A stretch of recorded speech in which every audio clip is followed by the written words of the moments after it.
Hi guys, welcome to my videos. So guys, today in this video we are going to see how to travel to Federated States of Micronesia.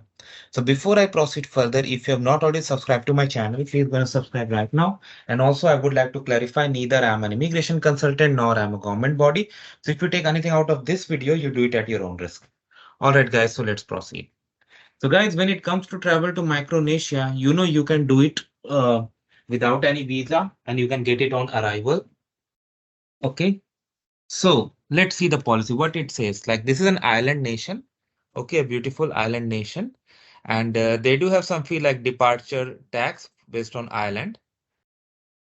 So when it comes to travel to them, those who will come here, they must have a proof of citizenship or nationality, okay, or the travel document by a government, okay, and it should be valid for at least 120 days beyond the date of entry into the country. So like 4 months, you can say.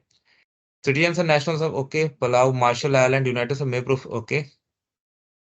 Like for some countries, even a birth certificate or FSM is fine.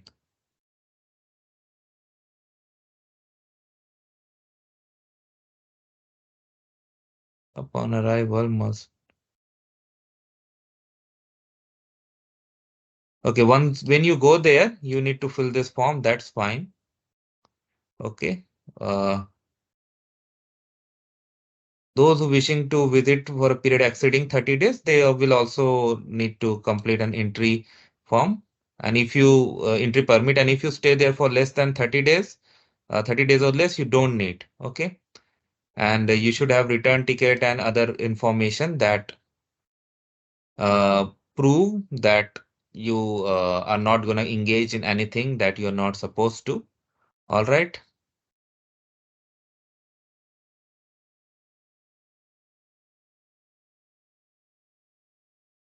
All right, guys. So now let's take a look at the Micronesia. So I have opened this site. Okay. So if you see the visa policy map, this is the country here. And people from these country, United States and some other, they can stay up to 365 days. See, Palau, Marshall Island, 90 days within any 180 days, all Schengen areas. 30 days extendable up to 60 days, all other countries. So basically, they offer visa free entry to all the countries. Okay. So it's a good thing. And as